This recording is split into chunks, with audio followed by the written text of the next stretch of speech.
don't understand how excited I am to see like the 6 of you here. 8, 9.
All right, good evening. It's so good to be with you tonight, and welcome to King Road's Comedy Night, King Road Church. My name is Paul Siemens. I'm one of the pastors here at King Road. If you are a visitor tuning in tonight for this, if people from our church have invited you to watch, welcome. We're so glad that you were able to join us tonight. I'm not a comedian. I'm not one for jokes, but I do have a story. I am a new pastor here at this church. I've been here about 3 months now, and as a part of that, I want to go visit people in our congregation, you know, just knock on their door, leave them a card, say hi from physical distance and all those kind of things. And one time I went to one of our other pastors, actually in our church here. I went and knocked on his door, and I just knocked, and he didn't answer, and I knew he was there. So I just left a little note, a little card that had the verse Revelation 3:20 on it, which says, "Behold, I stand at the door and knock." So a little pastor joke, you know, between pastors. But then he didn't answer the door, and I didn't know what was going on. So I got a text a few minutes later, and it just said Genesis 3:10. And Genesis 3:10 says, "Behold, I know you were there, but I was afraid because I was naked." So anyway, that is not a true story at all, actually. But that's all you're going to get for comedy from me tonight. We're so glad you tuned in tonight, but I want to invite up my friend Leland Klassen. So even at home, give him a round of applause.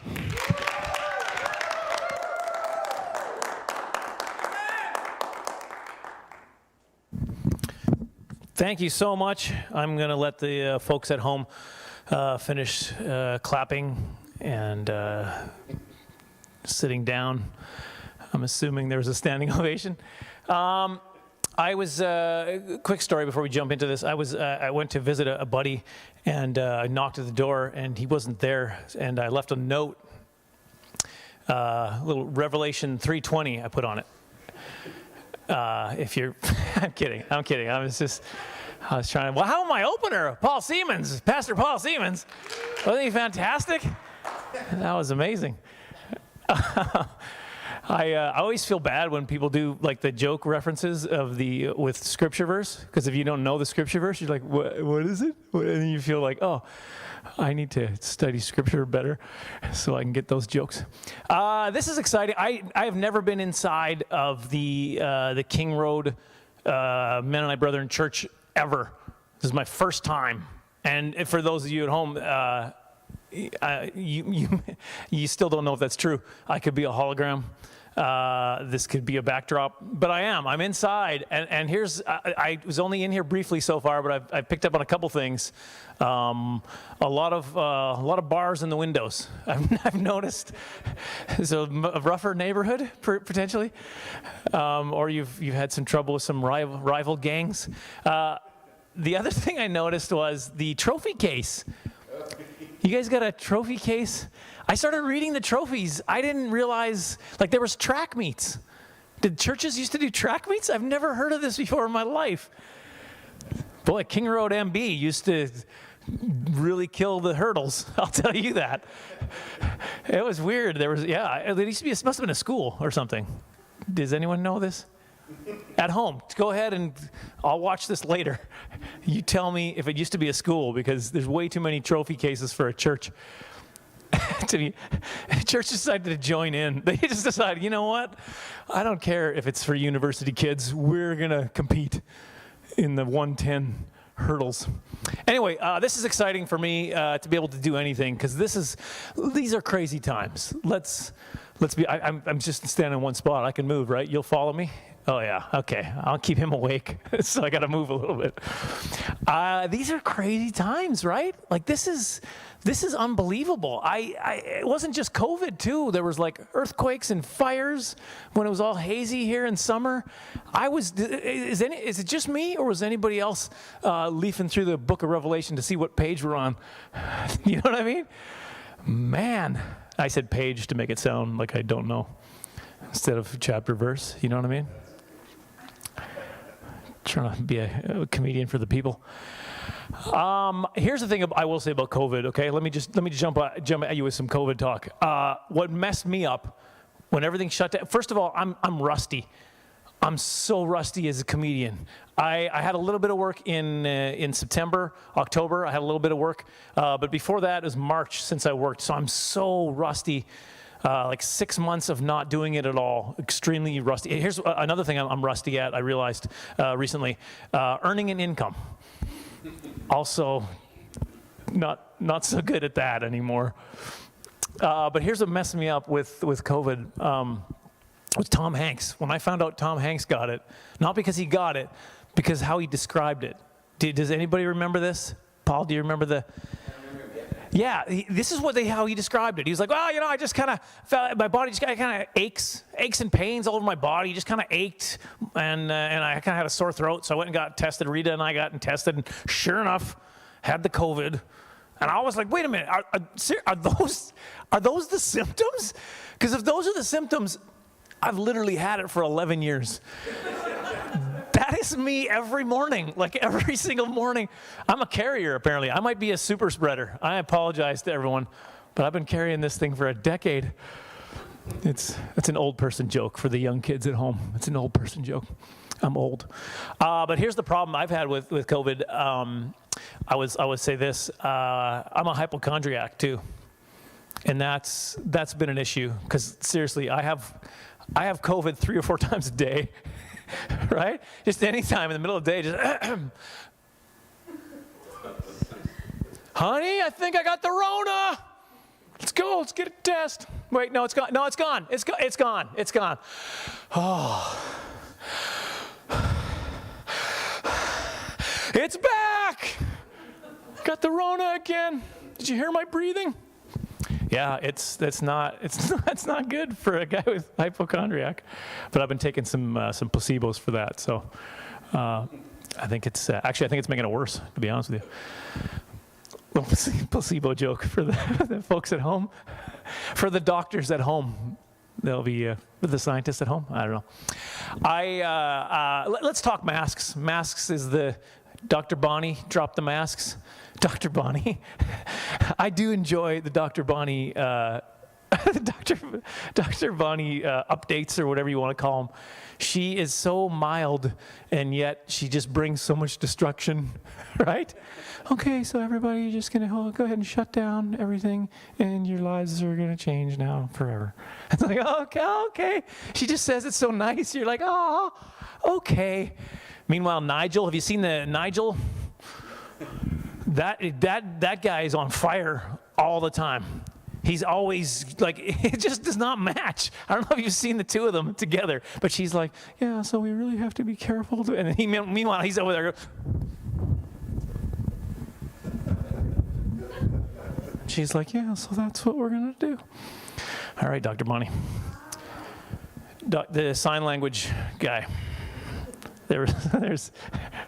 When there's 2 in the crowd, you got to make sure everybody's on board. We lost 50% of the audience on that joke, so we got to make sure we get everybody. But there are positives to the masks. The mask mandate, you guys, come on, there's positives, right? That one guy who has horrible breath, and you just haven't had the nerve to tell him, he knows. He knows now. I did a show when I was working in September. I did this show. There's these 3 old guys sitting in the back of the show. They all had their masks on, and all they did the entire show long was pass those little tic tacs. What are those called? Tic tacs, back and forth to each other because they were just like they had rancid breath, and they realized it for the first time. Back and forth all show long. There's negative to the mask. I know that, right? There's a negative. Yeah, now you can't tell who's a real ninja and who's not anymore. And by the way, a comedian, this is how I do it. Most comedians do this. By crowd reaction, you can eliminate some jokes. And so in September, I tried that joke several times and never worked. Never once. But I like it. So I decided to keep it anyway. I don't know. I don't know if you've been to Walmart lately, though. That looks like the lowest budget ninja movie I've ever seen in my life. You walk around, that lady is not a ninja. I can tell for sure. There's no way she's doing a front flip. with her flowery mask on. There are some things with the masks that, well, I don't know how to say it. I guess it doesn't match, doesn't feel right, doesn't fit. I went to jump on a plane in September, and I'm getting in line to put in the plane, and the lady's like, "You're going to need two things if you want to get on this plane. There's two very important things. Number one, you need to be wearing your mask. Wear your mask. Number two, I'm going to need to see some photo identification." It's like, okay, so I got my mask on. Here's my ID. Should I just kind of cover up there? Does that help you a little? Does that make it easier to see who I am? And the bank, that doesn't make sense to me. The bank, right? They're like, sir, I cannot help you till you put on your mask. Oh, yeah, I'm sorry, I forgot about that. Give me all your money, please. It's been 6 months, I've been out of work. Oh, hey, sanitize your hands. I want to take home cash, not COVID. Let's go. Is that too much? I feel like I lost 100% of the limited people that were here. They're like, he just held up a bank, and that's wrong. We know that. That's why we have bars on our windows here at King Road. It's dangerous. You guys are a boisterous couple of people here. This is fantastic. You don't understand. Like, folks at home, I'm glad you're tuning in. But the few folks that are here, I'm so excited that there are people here to work, people behind the camera, just to see people look at me in either nodding or I'll take any feedback I can get. I've noticed, though, the facilities guy won't come in. He's still like, I just don't want to be any part of that. Well, that's not the facilities guy. I told you how bad my eyes were, Paul. That's one of the errands. He's in the next partition over everybody. Don't worry about it. It's like he's in a different room. I don't even know what the rules are anymore. Anyway, sorry, I'm getting distracted. It's easy to do. Okay, so here's the thing about my parents. When this whole thing happened, my parents live in Prince Albert, Saskatchewan, a little farm outside of Prince Albert, Saskatchewan. And when everything got shut down in March, they got shut down as well. And their neighbor, one of the farm neighbors nearby, she was concerned. She sent me a message, and she was like, "Leland, you need to talk to your mom. Your mom and your dad, they're not taking this seriously enough. They're going into town all the time, and they're not taking it serious enough. You need to talk to them." And I was like, "Okay, I'll talk to them. That's no problem." So I called my mom, like, "Hey, Mom, Betty's concerned. She says you guys are going to town all the time." And she's like, "Oh, yeah, there's no traffic." She's psyched. We got our errands done so much quicker now. It's amazing. But I said to Betty, I was like, "Listen, it's going to be fine, Betty. My parents have been socially distancing for like 50 years. They have this down. They know what they're doing." And I said to Betty, I was like, "Listen, honestly, if they were being too careless and something did happen, I mean, those percentages are still pretty good. And even if that failed and we lost them, I've been out of work for 6 months, so I could use the money." I lost 100% of the people on that. I did a live show one time, and I said that, and they were all like, "Nope." Like, that's, and I was like, "My dad's 85. And they're like, "Nope, that's not." I was like, "What if he was 95? And they're like, "No." I was like, 105? And they were like, "No." And I was like, "So 115. If he was 115, would you be okay with the joke?" And they still weren't okay with it. So I don't know how long people want my dad to live, but it's well into the 130s. Good luck, Dad. That's because you guys haven't met him. You don't want him in his 130s. Trust me. Trust me. Here's one thing my mom did. She got excited. We need to do this about the masks. We need to do this. We need some regulation. I'm a small government kind of guy. I get out of everything that you can because you handle it terribly. But I will say we need some regulation when it comes to masks because my mom made a batch of them, and these were not up to any kind of code. There's nothing legit about them. I'm telling you. I got one. One was like she cut out a sock. She basically just cut this. It was like one of those sports socks that had like the I could tell where the heel was because it was darker, And that's where my chin was. I'm not putting this, is this dad's sock? I would rather get COVID than get my dad's smelly heel sock in my face. Thank you very much. Anyway, you know what I did realize about King Road is that because of the German services and stuff, this is pretty Menno, right? Like there's some Menno churches in Abbotsford that aren't as Mennonite as this church. Like maybe Bakerview beats you, but that's about it. And they're dying off. Poor choice of words. That's not what I meant. It's not growing as much. That's not what I meant to say. Oh, man. It's a good thing there was a couple people here because I wouldn't have caught that. I would have kept going and everyone would have been like, this guy's a jerk. They probably still are. I apologize. It's not what I meant, but it's pretty Mennonite. So I was digging through some of my crates, old Mennonite stuff. I used to do a lot of Mennonite material, and I couldn't find a lot of it. I don't know what I think I buried it. Buried it deep.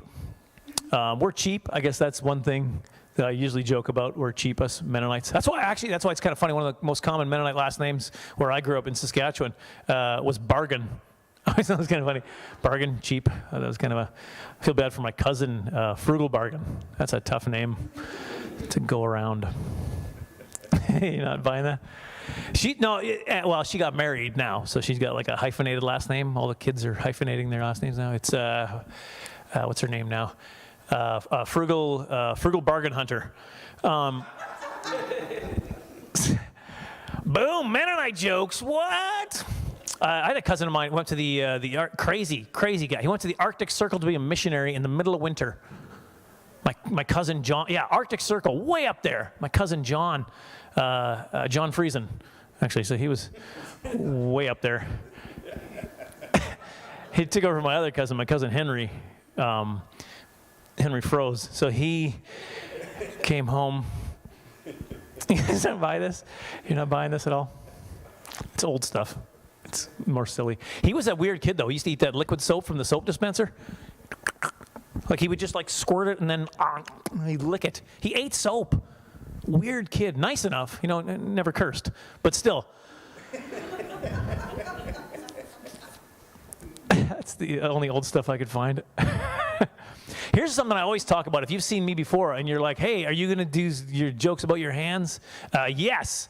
And also wanted to make mention, Paul, you're out of hand sanitizer in the building. I ran you out. I apologize.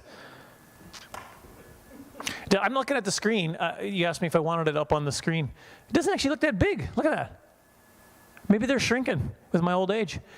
Here's what it is. It's a proportion thing, is what it really is, right? Like if I had big muscular arms, it would just look like I'm just a big dude, right? But with this little toothpick of an arm, right? It doesn't even look like you can hold my hand up, right? It's like, I got it.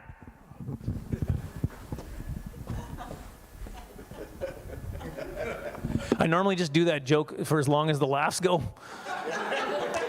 But I had no frame of reference there, so I just cut her short. Just shut her down. That's what I did there.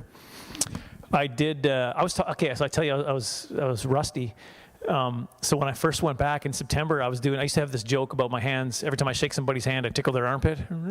That's the joke, right? It's a good joke, decent joke, funny joke. But I messed it up because I hadn't done it in so long, and I flipped it around and I started with the tickle part. Every time I tickle somebody, I shake their hands, and I was like, oh, wait. And everyone froze up. I think because COVID made it worse, right? They're like, whoa, hold on. You probably shouldn't be tickling people, especially now. Can you tickle from 6 feet? Yes, I can. They're quite a bit, they're very large hands. That's a 2-meter hand. But I still get people, I'll make fun of myself. Years I've been making fun of my big hands. I've been making fun of myself for hours on stage. I'll make fun of myself. And yet people still think I'm worse than I am. I had a lady come to me after a show. This is when I was in September. And she was like, so are both your hands that big? What? How much of a freak do you think I am? No, just the right one. I had hand reduction on the left. I'm saving up. It's pretty expensive surgery. Not covered in my plan. It was tough growing up with hands. I'm going to do some hand stuff. I'm going to give you the whole, and by the way, I'm going to be doing some Christmas stuff. I'm going to give you guys some Christmas material. We're going to talk some Christmas, but let me start with the greatest Christmas gift of all, my hands. Maybe not the greatest Christmas. I guess Jesus would be the greatest Christmas, but the Lord also gave me hands, which gave me a career. So it's on the list.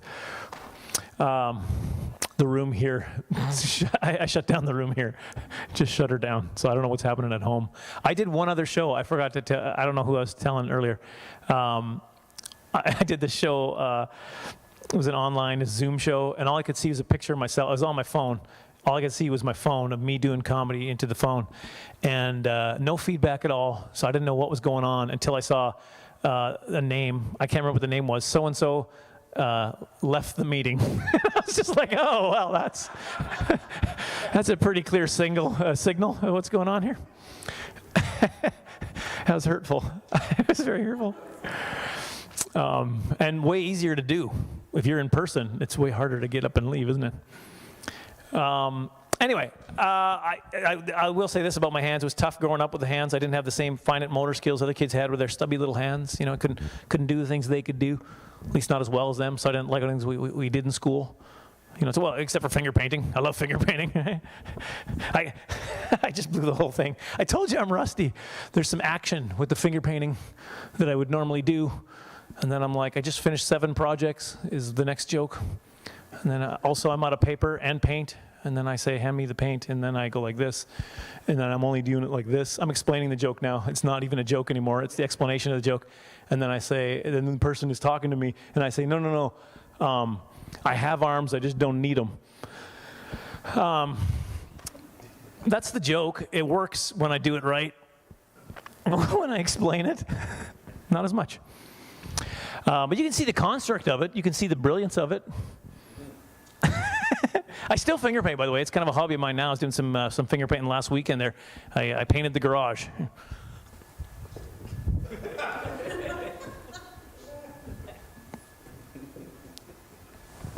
Let that dry. Used to do the hand signs for the deaf. Used to do the sign language for the deaf there till they made me stop. Because I was making the deaf people mad or something. Stomping, it's too loud. Not even a chuckle here. I think that's a sign of the times more than anything. Used to be my biggest joke. It did. People loved it. Here's the thing I will say about this, because I know some people, you're worried, like I can't laugh at that because maybe it's offensive to a different group that I'm not a part of. Well, you shouldn't be offended for someone else, because that was, if I had deaf people in the show, it was usually their favorite joke. How many jokes do they get in a night? Never. They don't get any. So that was always their favorite one, and they'd go, oh, that was great. But go ahead and judge if you want. I'm joking. I'm teasing. My head is, now this is why I stopped when I looked at the, because normally my head looks huge in this camera. I'm really excited about it. Maybe it's because it's whiter. It looks bigger. Black is slimming. I used to have the dark hair, because my head is not the right size for my body either. I got a tiny head. Well, here's the numbers to get an idea. Glove size, 4XL. Hat size, youth medium. So that's embarrassing. Seriously, but my gloves are big and tall, and my hat's at Baby Gap. Like, this is not cool. It's terrible. You got a terrible selection. I was doing, here's what I realized too when I was, I keep talking about September. Oh, the good old days, September, when I had 5 live gigs. But I did a show there, and I realized I stopped doing it after like the second or third one, because I realized what I was doing. It was a joke about my head. So this is true. I'll give it to you, and you can do it at home, because it's safe to do it at home. You could tell your head is too small for your hands if you can touch both your ears with one hand at the same time. And then I would just do this. I don't know if you can see, but yeah, exactly. People always do it. And so during that time, I'd see everybody basically stick their hands into their mouth. And I was like, well, Dr. Bonnie wouldn't be happy with that. So I just stopped doing that joke. At home, you can. Go ahead, stick your hand in your mouth. Maybe you shouldn't do it at home either. I don't know.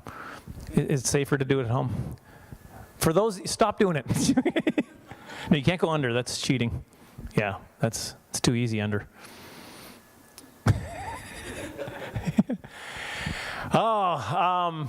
Why did I do all this hand stuff? I'll tell you what I'll do. Let me talk about the rest of my body real quick. Well, why not? This is the new me. I'll give you a tour of the rest, like the highlights. We might want to. Do we have the wide angle? Should I show them the? Oh, you're just gonna slowly pan out. Here, you know what I'll do for the camera people at home, real quick. There you. Oh no, no, the feet. We got to see the feet. I'm trying to show feet. There we are. Hey. The next thing I'll talk about, people always ask me about my feet. What's your foot size? Size 13.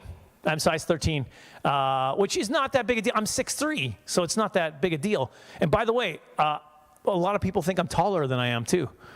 And that's also because I have a small head, I think. They just think I'm further away. Right? What is that guy, 7'2"? Look how tall he is. Oh wait, no, he's only 6'3". He's just got a tiny head. But yeah, size 13. So it's normal for my height. Here's where it gets creepy though. Yeah, about half of that is toe. Yeah, I've got finger toes. That's what I've got. I don't even have feet. I got 4 hands. That's really what I got. I just put the hairier ones in shoes and I walked out here. Which doesn't mean I'm doing a handstand right now. What do I have to do to impress you people? There's another problem with my body. My hip bone is actually right here. Okay? Yeah, so if I was to wear my pants where they're actually supposed to go, right about here. Like just below my abs. Just below. So just for review, lower body, upper body. That's not enough. That's not sufficient room for the upper body. I had my appendix out when I was 9. I thought it was because it was infected, but honestly, I think they're just making room for organs, right? Take whatever you can out. This kid's not going to live to 13 otherwise. He's a Saskatchewan doctor. That's why he's scooping. I did though. I had my appendix out when I was 9. I got the scar right here. In fact, they're close enough. They're like, let's just grab the tonsils. We're right there anyway. That's not true. That's silly. Yeah, that's all I'm going to say about that. Let's talk Christmas, shall we? Yeah. So this past weekend, I travel a lot. So I miss a lot of the Christmas. I've been home. This has been exciting, although I think my wife's getting tired of having me around. But my wife and I, our first big fight was about Christmas. Yeah, so we got married 1994, November 5th, 1994. Not even a month later, so this is the first weekend of December, not even a month in, and my wife was like, and now keep in mind, I hadn't even been married for a month yet. So there's a lot of stuff that I just didn't know about marriage. There's a lot of things a lot of cues I hadn't learned to pick up on yet. So my wife said, hey, you know what would be a fun idea? What if we went and grabbed a Christmas tree and we brought it back on the first weekend in December, and that'll be like our tradition, and we'll do a tree first weekend. And I was like, huh, because I didn't want to do it. I was comfortable at home that particular weekend, and I didn't want to go. But my wife was like, no, let's do that. Why don't we do that? Why don't we go get a tree? We'll bring it back. We'll decorate it. That'll be our Christmas tradition. Let's do that. What do you think? And I was like, I don't know. And then my wife was like, no, Leland. We're going to go down. We're going to get a tree. We're going to bring it back, and we're going to decorate it, and that's going to be our Christmas tradition. And I was like, no thanks. Because I didn't know. I didn't pick up the cues. And she got upset. She was crying. She was so upset. She's like, I wanted to create some Christmas memories. And I'm like, we're doing that. They're not good ones, but they're memories. We'll remember this. Here we are 26 years later. I'm still talking about it. Mission accomplished, I would say. But yeah, I was like, I didn't know stuff. So I was like, wow, man, you're so emotional right now. Oh, you were like this last month. This going to be a pattern? I didn't know certain things. Some sort of cyclical occurrence. I feel like there's a couple of jokes that you guys haven't liked. I always know, because I look over at Paul and I can just see that, oh boy. I'm going to get an email for that one. He's already checking his phone. Is there an email yet? No? Okay. Phew. No. No, I love Christmas though. Love it. It's one of my favorite. It's different. It's different here though than Saskatchewan where I grew up. Very different. I didn't know. Okay, so growing up, and some of you might not even know this, but where I grew up, you got to plug your vehicle in winter to get it to start. I assumed that was across Canada. I assumed everybody in Canada plugged in their vehicle in winter, because you get like weeks of 40 below, it won't turn over because it's too cold. Yeah, so basically what you do is you plug in the vehicle, it's got this warmer thing around the engine block, and basically keeps it warm enough so that it'll turn over and the car will start. And that's also the place where the farm cats go to sleep when they're cold. And then in the morning, if they're still there, that stupid cat. We had this one cat. Have you heard this happening? We had this one cat, and he had way more than 9 lives. Several winters of crawling in there. He never learned. He was an idiot. He didn't deserve the 15 lives that he got. Every time, just, his boots is in there again. So this is what we do every time, and this freaked me out. We take him inside, bandage him up, and then bring him inside the house for a while, until he mended. It's a farm cat. Farm cats do not belong inside the house. Even a healthy one is going to go take a dump in your cupboard. They don't know what to do. They're like, and they panic, and they go somewhere and do something that you have to clean up. Farm cats, I maybe shouldn't have said that either. I apologize, Paul. I'm ruining your... Well, it's a good 3 months while it lasted. I'm sorry.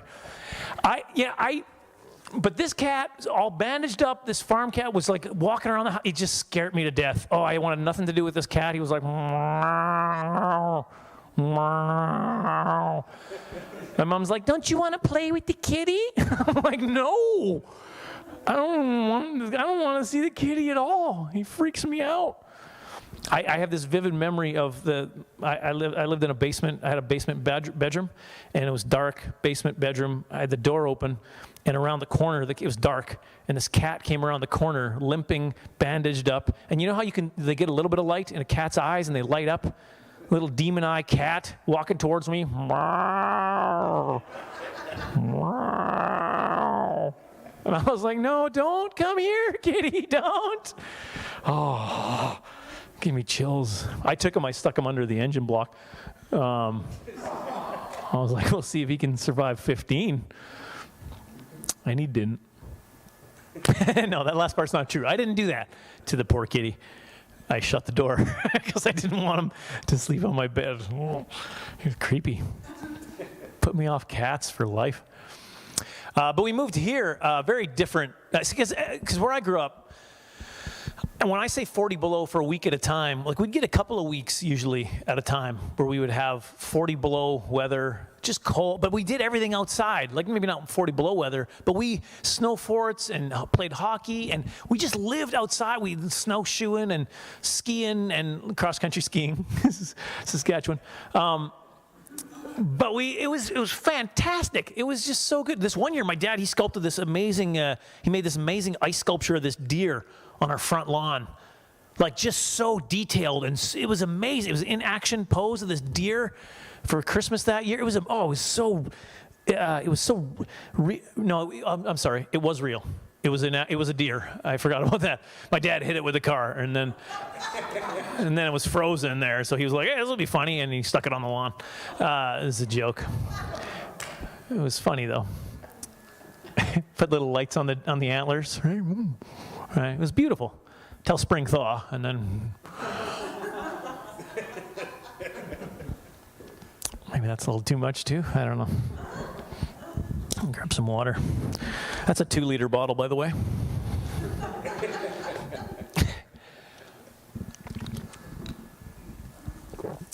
Yeah. No, I got freaked out when I first came here. 2001 is when my wife and I moved here. Wasn't ready for winters here because people put up Christmas lights and it rained And that freaked me out. I'm like, hey, that seems dangerous. We're going to get electrocuted. Shouldn't we unplug it till the snow comes?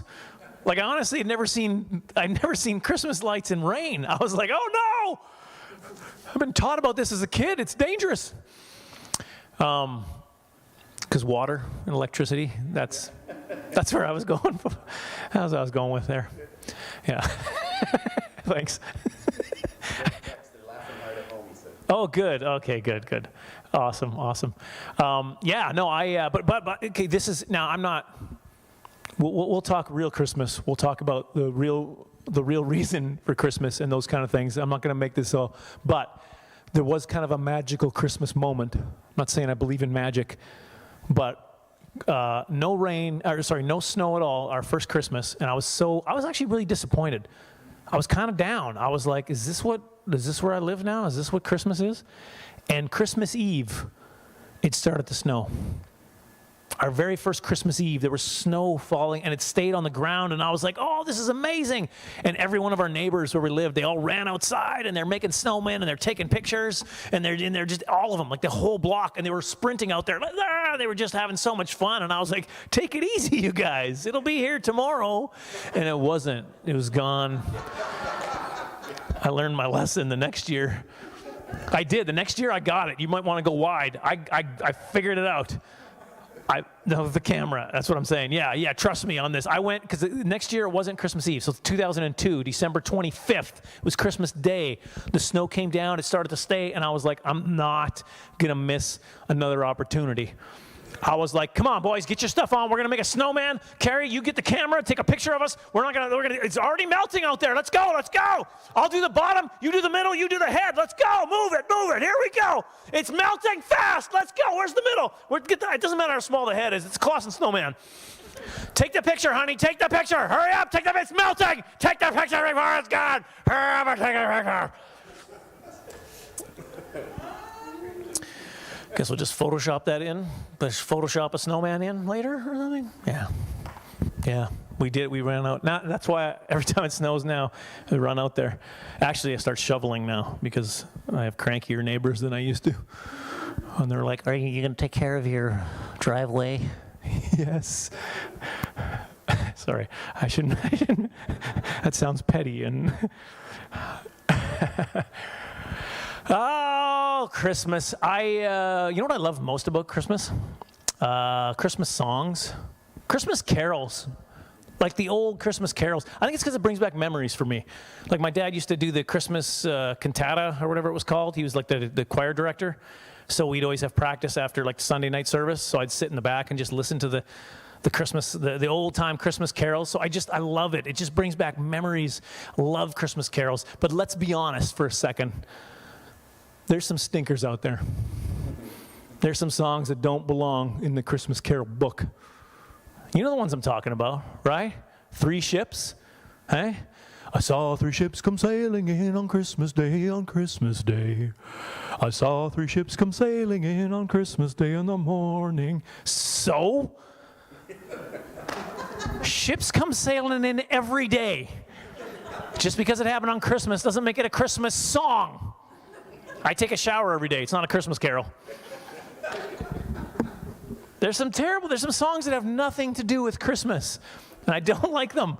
Good King Wenceslas? I do not like, because there's like 487 verses to this song. Has anyone ever sang the whole song? No, there's not. It's so long. And 487 verses, nothing to do with Christmas. Nothing. Good King Wenceslas went to town riding on a pony, or whatever, something like that. Everybody stood around eating macaroni. That could be one of the verses. I don't even know. That could be verse 97. I've never been that far in the book. Here's another one I don't like, and you may like it. This might be one of your favorites, and I apologize in advance, and you at home as well. I'm sorry if this is one of your favorites, but I don't like it. I don't like 12 Days of Christmas. I'll tell you why. It's because there's not 12 days of Christmas. There's one day. And what's it called again? Christmas. 12 days of Christmas. Maybe it's the Mennonite in me, but who has money for that many gifts? Those are terrible gifts, by the way, right? When they wrote the song, is that what they were really giving people? Hey, what did you get Muriel this year? I got her a partridge in a pear tree. You got her a pear tree? Yeah, I dug up a tree, and I brought it in, and I replanted it here, and there was a partridge in it, and she likes partridges, so I was like, why don't you take the partridge in a pear tree? What else should I get her? I don't know, why don't you head down to the turtle dove shop and get a couple French hens? 2 turtle doves, 3 French hens. Partridge in a pear tree. I know the song. I hate it as well, right? Oh, yeah. You know what somebody said to me last year? Somebody was like, you need to talk about, are you going to talk about that song, Baby It's Cold Outside? Are you going to talk about that? Because the Me Too movement, Baby It's Cold Outside. And I'm like, nope. I'm not going to talk about it at all. But if we are going to get after some songs that are a little bit creepy, we need to deal with every single song about Santa. Right? Just think about the lyrics to any Santa song, right? He sees you when you're sleeping. He knows when you're awake. He knows because he's hiding in the bushes by the lake. What? Where is Santa? Why? Why is he doing that? I was already uncomfortable that he climbed down our chimney once a year and stole cookies. Anyway, that didn't land as well here. I love that I can get the feedback. No, it's good. It's good when you can hear. That's where I'm at in my career now. It's so quiet. All you hear is, yeah, no, that's solid. That's a solid joke right there. I'm pleased with that. I might laugh in another scenario. Oh, Christmas. So we have other traditions. Me and my family, we got our own traditions. Christmas movies, that's what we do every year. Like once a week, we'll do a new Christmas movie. The classics, right? You know the ones I'm talking about. The Christmas one, every Christmas you watch them. Die Hard. Die Hard 2. I'm actually kind of mad about this because this is my joke, and this has been my joke for several years. And now, like, Twitter's talking it up. They're all like, Die Hard Christmas movie, ah! I feel like that's my joke that they stole. I mean, it's not. There's a lot of people that think it's a Christmas movie, so I guess my movement is growing. So I should be happy about that. Well, you know what I wanted to do? I wanted my kids to experience what I was talking about, the real Christmases. Because my youngest moved here when he was, how old was he, 4 or something like that? 3.5, I guess? No, 4. He was 4, and my youngest son was 6 months. So they're both born in Saskatchewan, but they don't really know Saskatchewan Christmas. So I was like, we're flying home. I'm taking you back to Saskatchewan for Christmas. It's going to be amazing. And here's a little bit of trivia for you. It costs, the cost to take a family of 4 from here to fly them to Saskatchewan costs about the same to fly a family of 4 from here to Hawaii. So that's not a good trivia thing to know when you're on a plane that's getting colder in the air. You're like, I'm going the wrong way. We could be on a beach. But I was glad. I wanted them to. Here's why. I wanted them to experience a winter like I had, to experience a Christmas like I had. So what we did was, now one of my favorite things, and my sons are a little bit older. This is a few years back, maybe 5 years ago or something like that. So my kids were older, but they were still like, yeah, we'll do whatever you want. You want us to do something, they were good sports about it, I guess, right? So I wanted them to build snow forts with me. Now, when I say a snow fort, I'm not talking about, like, the snow here is just barely freezing, so it's wet, it sticks together. Great for snowballs, great for snowmen, great for snow forts building like this, like little bricks. But in Saskatchewan, it's like 15 or minus 15 and colder. It doesn't stick together anymore. It's just kind of powdery, dusty. So what we did for snow forts, and it's so amazing. We get these hills, right? And you get these big drifts coming off there. The prairie wind blowing in. You have these big drifts, big, huge. It's just all snow. And you'd tunnel in. You'd make like tunnel forts. It was the funnest thing. Oh, I used to have so much fun. And I was so excited to bring my son to do it. I'm like, you got to come. It's going to be so amazing. But here's what I remembered when I got in I was digging away in my first one. And I got partway in. And that's when I remembered, oh, that's right. I'm claustrophobic. You know when I remembered? This is when I remembered. I was digging away, adrenaline was going, I was digging, everything was fine, and then all of a sudden it got dark behind me, and I turned around and my son was crawling in behind me. And I was like, hey, back out, back out. I need to see the light. I need to see the light. Back out. It's tunnel safety rules. I got to see light. Trust me, I've been digging tunnels. I know the rules. You can't. Yeah, it freaked me out. Oh, man. You just kind of get, I'm going to die in here. But this is one of the cool things. So I dug in one way, my son was digging in the other. And this is kind of a fun thing to do. You kind of eyeball it. You're over there, okay? And you just try to dig towards each other. So you go in, you dig, and it's fun because you can hear them after a while. You can hear them digging on the other side, and then it starts to get a little bit lighter, and you know you're getting closer. It's super cool. So then, eventually you just kind of punch through. Hopefully his face isn't right there. But you reach through and you grab each other's hand, and that's like the last spike in a railroad or something. So we made it, here it is, right? So we did this, and then I was a little bit selfish, and I paid for it in the end. But I was a little bit selfish, and I said, I'm going to be the first one through the tunnel. So back out, and I'm going to dig it through completely, and I'm going to be the first one through the tunnel, our first tunnel. I'll let him do other tunnels, right? So I dug it out, and he backed out of there. I dug it out, and then I went through. But I didn't dig it out enough, and I got stuck halfway through this long tunnel. I'm stuck in the middle, and I'm panicking, okay? But I don't want to let him know. He already thinks I'm an idiot, right? So I'm trying to play it off all cool. Hey, buddy, it'd be a super fun thing is you came in here and just grabbed my hand and just pulled me out of here. It's like a big train. And the train in the tunnel, pull me out. It's faster, makes it funner, for sure. You just pull me out fast and hurry up and pull me out of here because we got a lot of digging to do. Can you pull? I can't breathe. Pull me out. Pull me out. No, I can't breathe. He finally pulled me out of there, and I was like, yeah, so don't worry about the yellow snow. Probably some critters got in there at some point.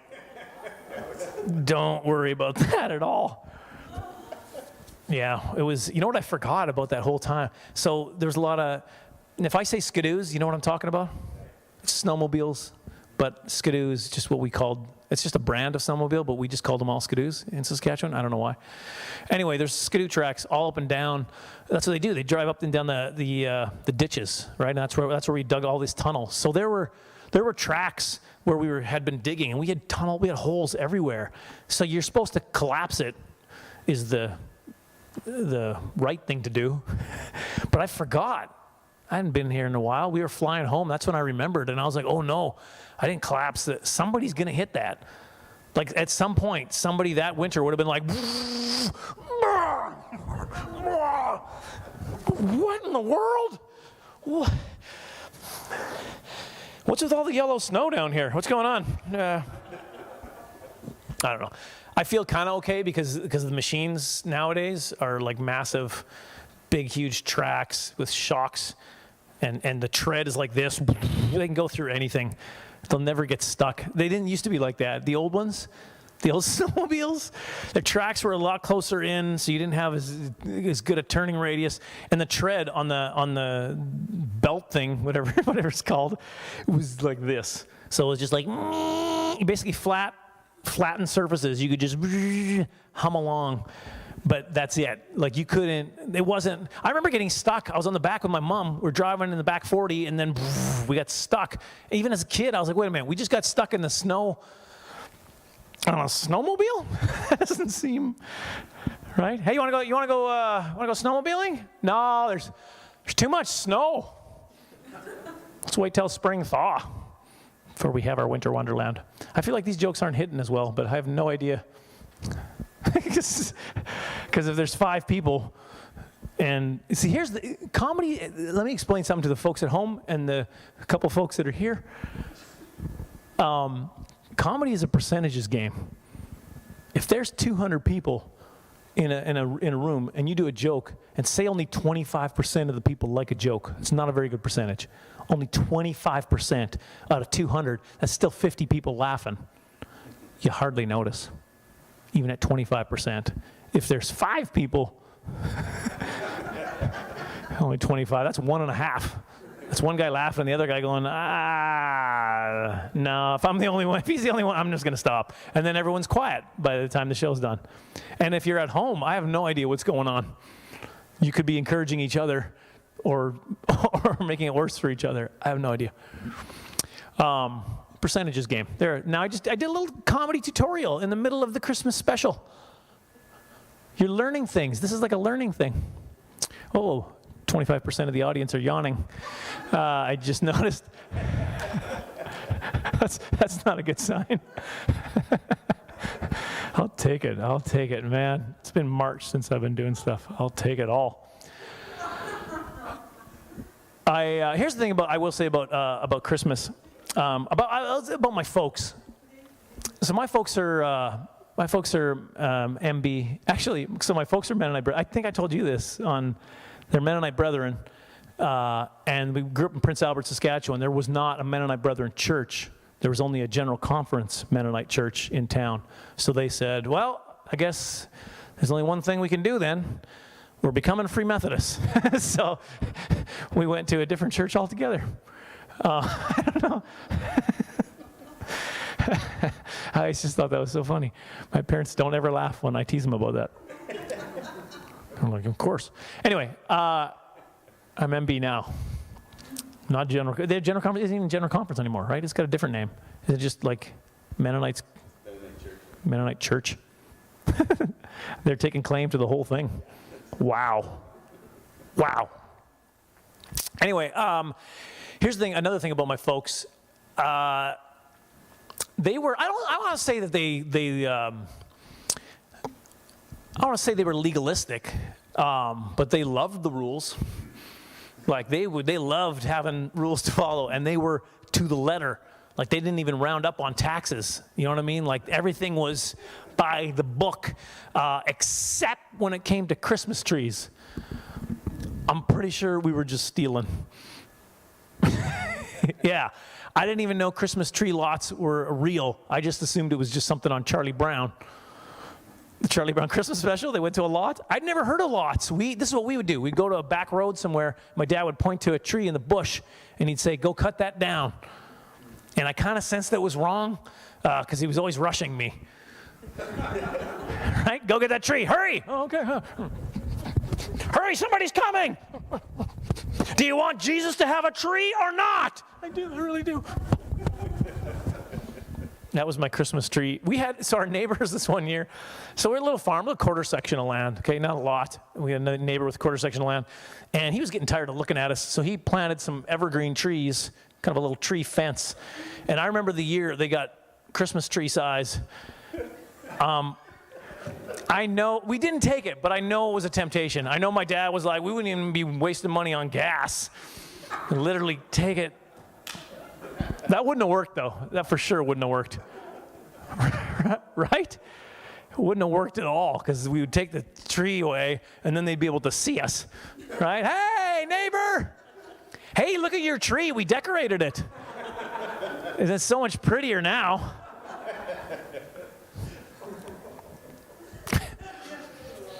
I never knew growing up if we were like really poor or just really, really cheap. I honestly don't know. Everything I had was hand-me-downs. Everything. I don't know if we were poor or just my parents were just like, no, this is how we were raised, cheap. You don't spend anything. And I guess that's why Christmas, and this is going to sound super shallow. It is. It's shallow. But as a kid, this is how I thought as a kid. That's why Christmas was special for me, because there was one big gift. They'd finally dole out a little bit of something for the big Christmas gift. Oh, Christmas, I got some good gifts. I'm telling you. One year I got my wagon set with the horses for my little Western men.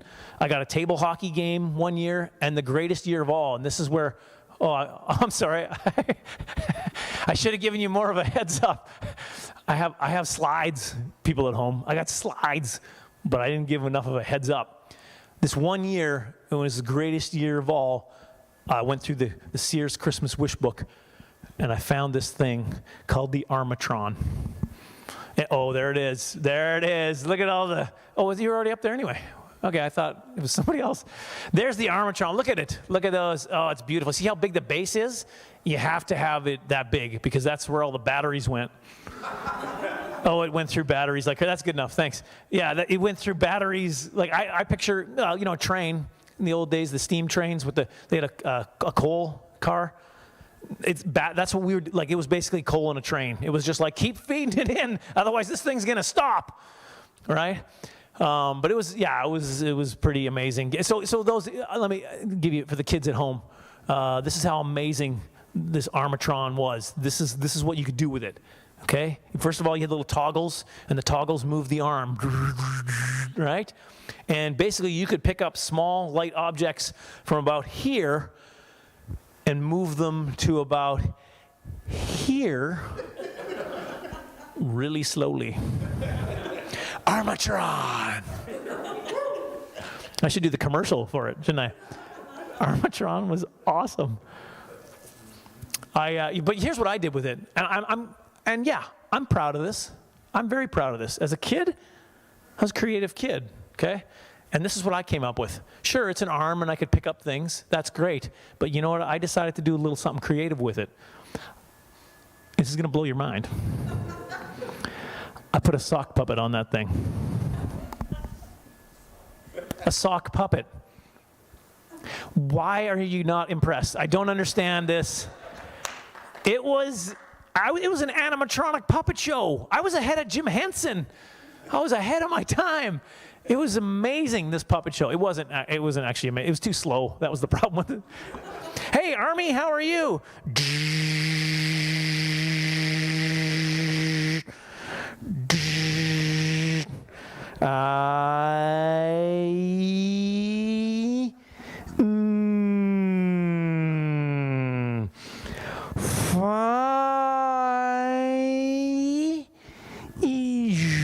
We're out of batteries. Hurry up, the story was just picking up. Armatron, that was a great Christmas. That was fun. I used to look at all my gifts too. Like I would sneak around. For me, that was the fun of Christmas. I know this is a little bit weird, but I loved the few weeks before when I could sneak into a closet or something and find where they're hidden, or if they were already wrapped, I would slowly cut and just so I could get a sneak peek. Part of it was so that I could give the right expression. I don't want to be shocked, like, oh, it's sweater, yeah, no. So then I'd be like, oh, sweater, because I'm practicing in the mirror. Sweater, yes, sweater. Okay, I got it. I think I got it. Let's go. Christmas morning. Let's do this. This lame sweater. You know what started me on that whole thing? One time, my sister got me a birthday gift, and I found it ahead of time. It was a Spider-Man helicopter. I don't know why that's a thing. Doesn't even make sense. Peter Parker's a teenager. Where's he going to get the money for a helicopter? But I didn't think of that at the time. But it was a Spider-Man helicopter. And did I want that for my gift? I don't know. What do I care about a Spider-Man? But I saw it, and I knew that she got it for me. So when she was asking me, what do you want for your birthday? I was like, and I don't give it away right away. I just kind of loop around it. Like superhero stuff. Like what do you mean? Well, like a Batmobile, or like I think Superman has a car, or just one of the heroes, one of their cars or boats or planes or helicopters, something like that. And she was so happy every time. I got hooked on that. I got hooked on making people happy. I don't know why I told you that. I've never talked about that before. It was also getting emotional for me. I was just thinking about this Spider-Man helicopter. I just wanted Luann to be happy. It's been a long year. You know what? It has been a long year. 2020, this has been hard. Christmas this year, I wondered. I was thinking about that. I was like, is it going to be like, I know it's going to be different, but every year, Christmas always seemed to be, and for some people it's a tough time of year because they've gone through loss during that, so it's like a harder thing for them. But for a lot of people, there's something in the air. Do you know what I mean? People don't know they don't quite get it, but they know there's something different, and I think that's the hope. That's the hope that we have at Christmas. And I'm just wondering, as we go into 2020 Christmas, do we get that? Are we putting our hope in the right thing? Right? Not like, oh yeah, it's vaccine. That's what I'm hoping for. It's like, I mean, it might help us out here, but we're talking about more than just now. We're talking about eternity. We're talking about the hope of Christmas. We forget what it is. That's the problem. We forget what we're putting our hope in. You know, the Israelites, during the time of Jesus' birth, the first Christmas, they also had hope. And their hope was in this prophecy. They were being oppressed by the Romans at this time. And so there was a prophecy of this coming king. And they thought, oh, we're going to get this king. He's a conquering, strong king that's going to defeat this Roman oppression. And that's what they thought they were getting. They thought they were getting like everybody down, right? Like all the Israelites into the chopper. It's not a 90s Arnie, but you know what I'm saying. They thought they were getting a strong, and what they got was completely different, right? What they got was the opposite. It was a defenseless baby. That's what they got. A baby who was born in a barn. I know we sing Away in a Manger and we talk about the stable and we romanticize it and the light was beaming down into the straw. It was a barn, and they put the baby in a food trough. That's what a manger is. It's a food trough. We always talk about, oh yeah, this beautiful straw, and this is what the animals were just eating from. They probably had to shove them away. They probably kept going. It's like, leave the baby alone. We need to put it down somewhere. That's what they got. Completely different than they thought they were getting, right? But God had a plan. God's always got a plan. And that's something in 2020 that we need to understand where our hope is, because we need to understand that God's got a plan. And it might not be, you know what? The plan might not be what you think it is. But the plan involves, God's plan involves his love for us. God created us, and he created us to be in a relationship with him. He loved us, and he created us to be in a relationship with him. That's the way we were meant to be, right? And from that first sin on, from Adam on, that relationship was, from Eve on, that relationship was severed. Look it up. Don't shoot the messenger. No, I'm not trying to make light, but from that first sin on, that relationship was broken, right? We're now in decay, sin. Look at the world we're in. That's the result of sin. That's the result of a separation from God. We're in decay and death. Merry Christmas. No, I'm kidding. There's more. I'll finish. People are like, wait, what? Is that the end? Yeah. No, because God had a plan. That's the hope that we got. It's Jesus Christ, that plan. I understand, I understand sometimes people have questions, and sometimes they're like, I don't understand. If God loved us so much, like you say, then why do we need Jesus? Why do we have to go through Jesus? Why didn't he just forgive us anyway? And that's because God is holy. This is a beautiful part of who God is. God is holy and God is just. He didn't change who he was because we didn't measure up. He didn't move the goalposts. Let me move it a little closer. These people are having trouble. Let me change. He remains just as holy and just as just, but because he loves us, he gave us away. And that's what our hope is. It's a spiritual healing. Actually, I came across this, I don't know if it was an article or something a couple years ago, as I was kind of talking about Christmas and I was talking about hope, and I realized that it really is a healing. It's a spiritual healing that Christ came to do.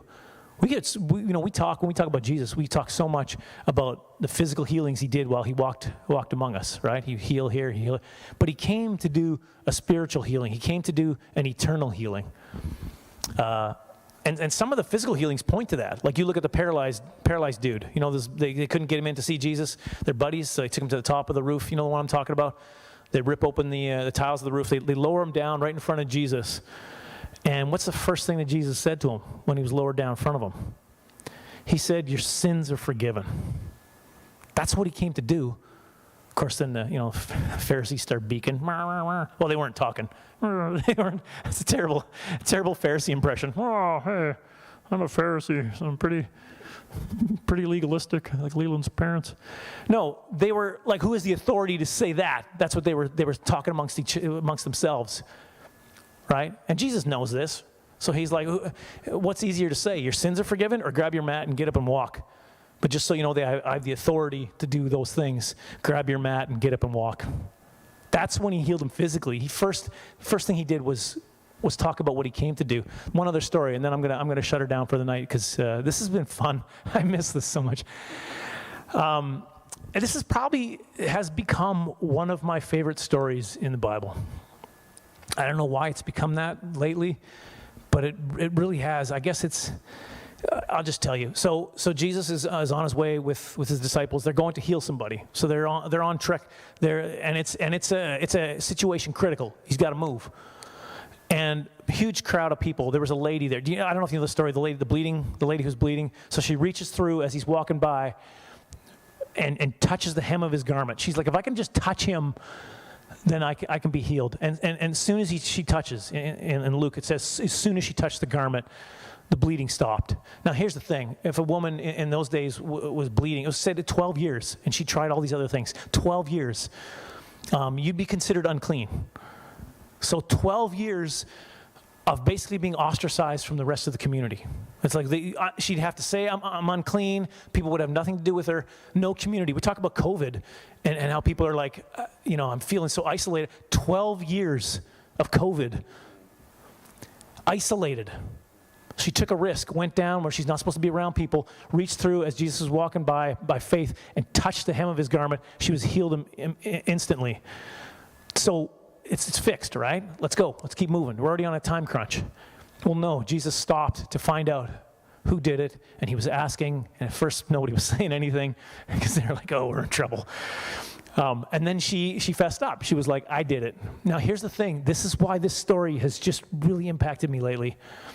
The first thing he said to her when she admitted that it was her, and remember, she's already physically healed now. He said, daughter, your faith has made you well.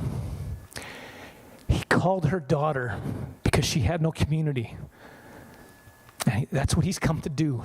That's why this has impacted me lately. He's come to call us sons and daughters. That's the hope that we have.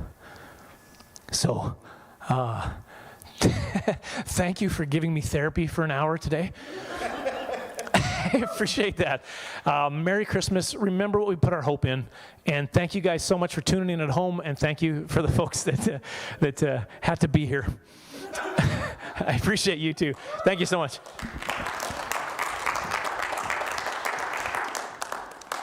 Awesome.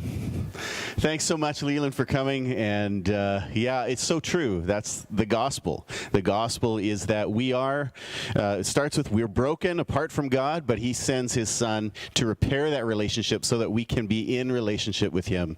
And Jesus not only loves us, but he loves the world, and in the end actually promises a brand new creation. So if you have questions, if you've tuned in tonight, if people have invited you, you don't know much about Jesus or the gospel, honestly, call us. Call our church. Email me. My email, paul@kingroad.ca. I would love to converse with you and talk with you a little bit, maybe go out for coffee or buy it and then sit 6 feet apart or whatever that is, okay? So anyway, thank you so much for tuning in tonight, and I hope everybody has a great weekend, and Merry Christmas. God bless you all.